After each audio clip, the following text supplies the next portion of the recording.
demon realm of Hellforge, a realm of obsidian islands nested above seas of lava, founded millennia ago by arguably the greatest demon of any realm, Brimstone, who laid the foundation that made Hellforge the most feared of the demon realms. But this story is not about the great and powerful Brimstone. There are far too many stories about him. I'd rather tell you a story about a demon who's hardly ever talked or written about. And there are many in Hellforge who wish he's never crawled out from the spawn pools.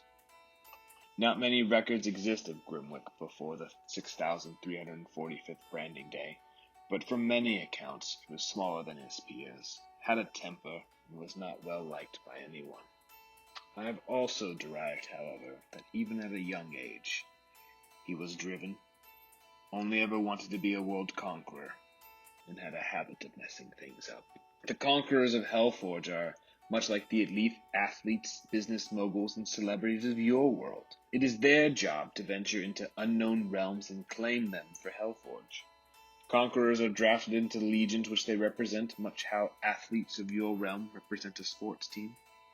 Some legions are old and established, others are splinters of established legions, but they all contribute to the society. Each realm conquered brings resources and prestige for the legion and its conquerors. Conquerors have money, power, and influence throughout the realm and all the realms that they control.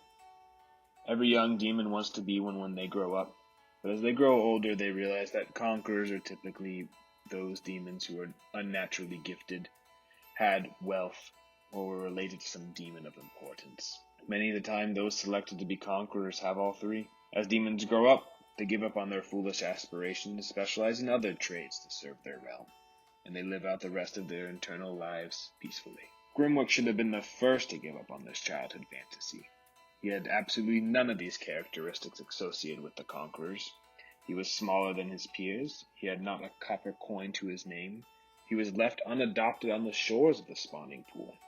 He was raised by the state of Hellforge and had no last name. Despite not having any of these attributes, Grimwick only obsessed about being the world's greatest conqueror in the realm. One of the highest hurdles in becoming a conqueror is graduating from a top university that specialized in conquering. None was better than the oldest university in the realm, and the one founded by the greatest demon of all, Brimstone University. Our story begins on Brimstone University's graduation day, which always coincided with Branding Day. On this 6,345th Branding Day, Grimwick was seated in the first row of Brimstone's graduating class. He was seated in the first chair. For despite all the obstacles in his life, not only did he get accepted into Brimstone University, but he graduated the top of his class. And today, he would give the valedictorian speech that would be broadcast throughout the realm. Today was the world's introduction to Grimwick.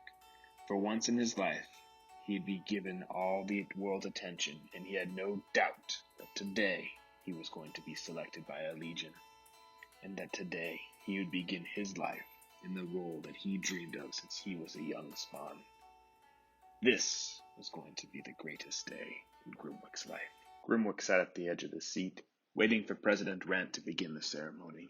The arena was packed with demons from all over the realm. Television crews were setting up their equipment. Come on, where are you? Let's get this over with. I've got some realms to conquer, Grimwick said a little too loud as he bounced in his seat. You're such a spaz, Dimwick, the student in the second seat told him. And you're just jealous of my greatness, Cole. Always have been, Grimwick retorted. Cole, Blackwind, and Grimwick had known each other since they were demon spawns. You could say the two were rivals, but their feuds were always one-sided. Cole was more athletic, more popular, and naturally skilled, but Grimwick was always a pest to Cole. Grimwick would challenge Cole to contests. Though Grimwick never won any of the physical ones, it didn't stop him from trying, even if Cole was 3 times his size. But Grimwick usually nudged him out academically. Yeah, if I had to venture a guess, I would say that the two hated each other. Grimwick hated Cole, for Cole was born with everything that Grimwick desired. And as for Cole, I'd imagine it was because none of his other peers challenged him as much as Grimwick did, and Grimwick had no right to, Cole replied after some thought. Well, you might have won this round, Dimwick, but a few centuries from now, no one's going to remember that I was ranked number 2. You'll just be a faded memory. Even if you did get selected, I bet it'd be one of the minor legions. That thought made Grimwick laugh. He knew with his lack of lineage one of the elder legions wouldn't pick him, but certainly one of the more cavalier and ambitious legions would select Grimwick, and that suited Grimwick just fine, as long as he was out of this realm and conquering. That was all that he cared about. After Grimwick finished laughing, he added, "Even if one of the minor legions selects me, I will conquer so many worlds that they will become the envy of the realm. But don't worry, I'll send you a holiday card every branding day so you can keep tally." You're such a... Shut up. President Rand is here. The two hushed their bickering as the president of Brimstone University approached the pedestal. His exact age was unknown, but he'd been in charge of the university for several centuries now. Before that, he was retired from a top general position of one of the elder legions. Behind him, the banners of the school and an effigy of Brimstone himself. A large metallic statue exuded the myth that Brimstone had become. President Rant spoke. "Welcome, graduates, parents, family, friends, esteemed Legion representatives, and to the citizens of Hellforge who are tuning in. These demons have been deemed graduated. Of the 238 alumni seated before you, we have had our highest number of Legion selections ever. This speaks not only to the student body, but to this great university as well." The crowd applauded. He continued, "Today's branding ceremonies will take place after the graduation roll call at each of the Legion's respective fortresses. The Legions have welcomed all family, friends, and guests to their islands for the branding ceremony. As I said, this class has the highest selection on record. The realm average of university graduates is 35%. Our average is 73. President Rand waited for another round of applause. He was milking all the applause for his next line. "This year, our placement rate is 99.6%. The crowd stopped clapping. Silence fell over them. Grimwick's heart picked up pace. Never in all the years was his acceptance rate so high. Not only that, but Grimwick was the highest ranked. He did the math instantly. Only one demon. One demon the entire class. He was going to be in the Legion for sure. That wasn't a question. And if the numbers were as competitive as Rand had said, he'd be selected by one of his top 10. A tinge of guilt flowed into his mind. He wondered who. There were some duds in the class, sure. He hoped it wasn't Freya. She wasn't the best student, but she was never mean to him directly. They didn't really talk much either. But it's tough being a demon overlord and a kind soul. It was probably for the best. She'd make a great travel agent or whatever she wanted to do. For those who can't do math as fast as I can, President Rand laughed to himself.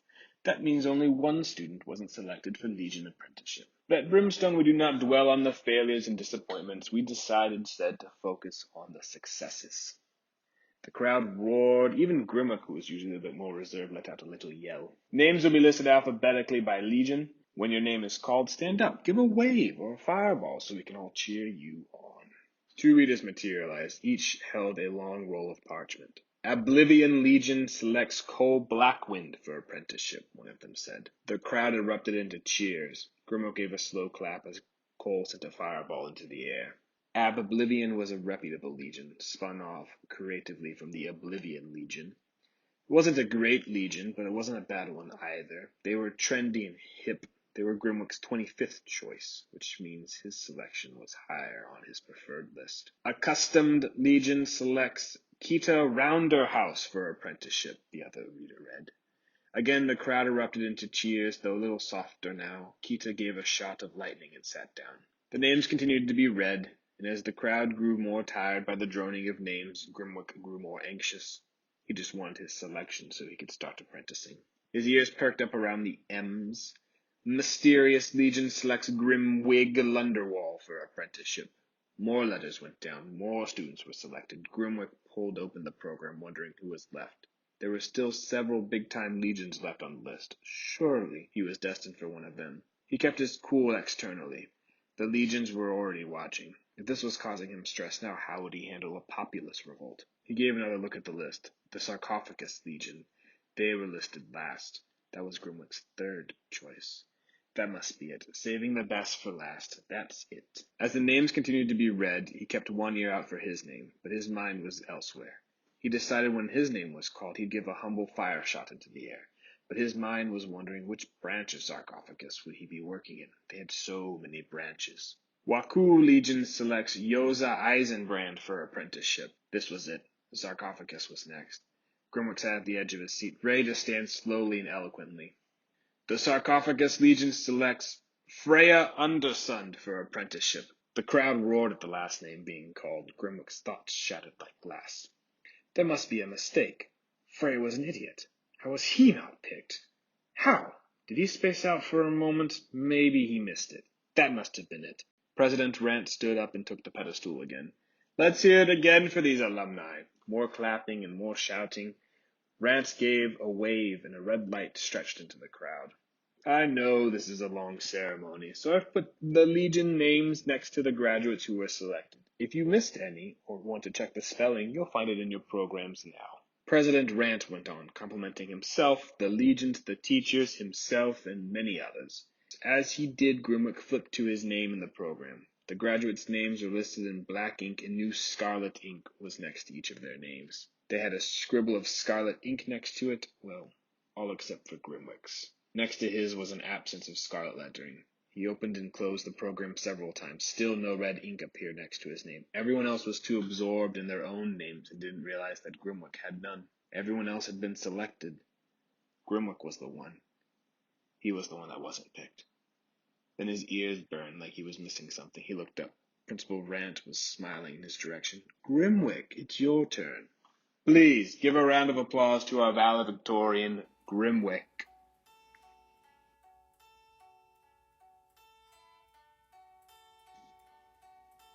Come on up, Grimwick. President Rant's smile widened.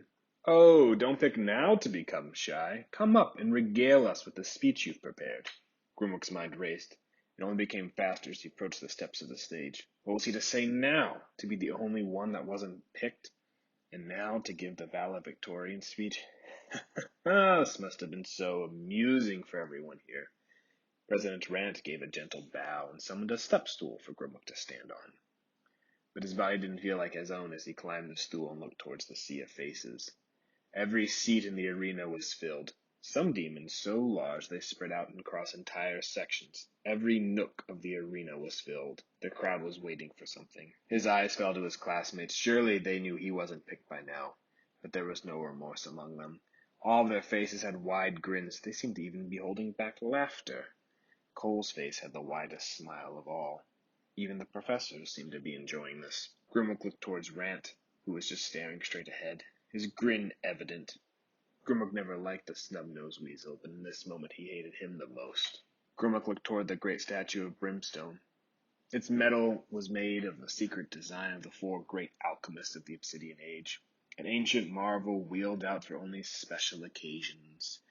No hellfire was said to be strong enough to melt it. It was supposed to be a testament to Brimstone's legacy. Like his statue, it would live for all of eternity. Grimwick hated Brimstone too. Hated his school, hated the realm he founded, hated everything.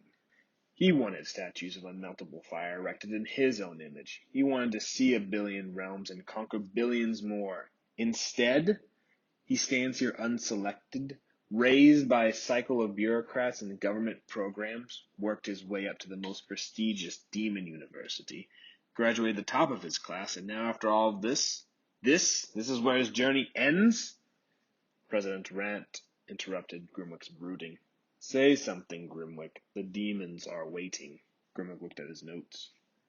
He probably wrote something like, Today is not only a day of celebration for today's graduating class, but for every demon in the entire world. For today is the day that insert Legion name here made the best choice of their life. I'm here to usher in a new dawn of conquering and, well, President Rant hissed. Grimwick lit his paper on fire. As it smoldered, he looked up towards the crowd. How? His voice trembled. How could none of you have selected me? The crowd was silent. All eyes were on Grimwick. I was at the top of my class. I did all the internships. I studied so hard. Cole was the first to offer something. It's because you're a tiny shrimp and no one likes you. Grimwick's classmates gave a chuckle. Grimwick was even angrier now. What does size or popularity have anything to do with this, Cole? You failed half your classes and can't even name 3 realms that your new legion controls, and they control 973. One of Cole's friends yelled from the crowd, Ned! More of the classmates began to laugh. Their laughter seemed to spread to the professors. Grimwick's stomach was bubbling now. I'm not even embarrassed for you, Cole. I'm embarrassed for the Oblivion Legion. They were supposed to be one of the best, and they chose you. They chose all of you, and they all passed on me. All of the Legion should be embarrassed. A hushed gasp fell over the entire crowd. The largest demons seemed to lean forward in their sections. Grimwick should have stopped there. Apologized. Tried again to get into another Legion in another century. But he didn't stop. No one dared insult a Legion in public, let alone all of them in one of the largest public spectacles in the entire realm. Oh, now have I crossed the line. That's fine, you're all too stupid to see your own mistakes. I wouldn't want to join your stupid legions anyway. I'll just make my own. One of the large demons let out a belch of laughter, then another. Then more began to laugh. It spread like an infection through the entire arena. Soon the entire crowd, the entire student body were laughing. Grimwick looked for sympathetic eyes, and there were none. They were all laughing and pointing at Grimwick. This was supposed to be the best day of Grimwick's life. It turned out to not only be a disappointment, but a nightmare. Stop it, he spoke into the microphone. Their laughter droned out the speakers. Stop laughing, he yelled louder. The laughter only seemed to rise. He had to do something. He had to stop them. He scanned around the stadium. He had to do something drastic. But what? One thing wasn't laughing. One thing would catch their attention. Brimstone's statue. It was supposed to be unbreakable, able to withstand the strongest hellfires. Grimwick doubted he could undo the masterpiece that 4 ancient alchemists created, but he could certainly cover it in soot. Maybe even warp one of the horns. But for good measure, might as well try to break it. That way they would remember him for sure. He knew one of the metals was a copper composite, and judging by the sheen, a 2-steel alloy mixed with gold and stone. Grimwick looked at his hand and summoned a nice green, bluish flame. He sprinkled some other spells into it. This fireball would be able to rust away an entire steel structure. It should at least be able to warp some indestructible metal. He sent a fire blast and engulfed the entire statue in a 30-foot-tall inferno. The crowd fell silent. Grimwick turned the inferno slowly like a twister, hoping to destroy it. But in between each pass of the flames, it became apparent that the statue was unaffected. Eventually Grimwick tired and the flame died out. The arena began to give a light chuckle again. President Rant was especially pleased. You stupid spawn. The legions were right to pass on you. You are a disgrace not only to Brimstone University, but to demons everywhere. My biggest regret was letting you into this university. Grimwick was out of breath, disappointed that the statue still stood, even though he guessed as much. Others have tried to recreate this metal, and none were even close. The alchemists who made it were as mythological as Brimstone, but at least his stunt shut them all up. President Rant continued his insults. And you thought you could actually melt this statue? Even the greatest demons haven't been able to. What makes you? And a soft squeak silenced President Rant. Grimwick was close enough to hear it too. Grimwick looked towards the statue. Brimstone's head seemed to hang lower. It creaked again, and it lowered even more. It let out one more creak and detached from the statue and clanked onto the floor, rolling to President Rant's feet.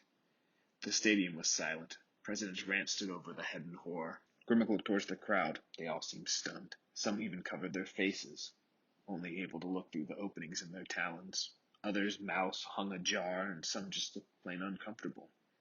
But the whole world saw what Grimwick did. Grimwick didn't wait to be dismissed. He stepped off the stool and lit the podium on fire. He didn't return to his seat either. He exited the back of the stage, lighting every flammable item he could as he passed. He lit the school's banner on fire. He lit the ceremonial ledgers and certificates on fire. He lit the extra programs that they tucked behind the stage on fire. He lit the faculty's refreshment table on fire. He lit the Hall of Famous Alumni plaques on fire. He lit everything he could as he exited the tunnel and entered the outside world. The entire arena must be furious with him. No. The entire world must be furious with him, which is exactly what he wanted. They could not ignore him now. He found a park bench that faced the door he exited from and waited for his punishment.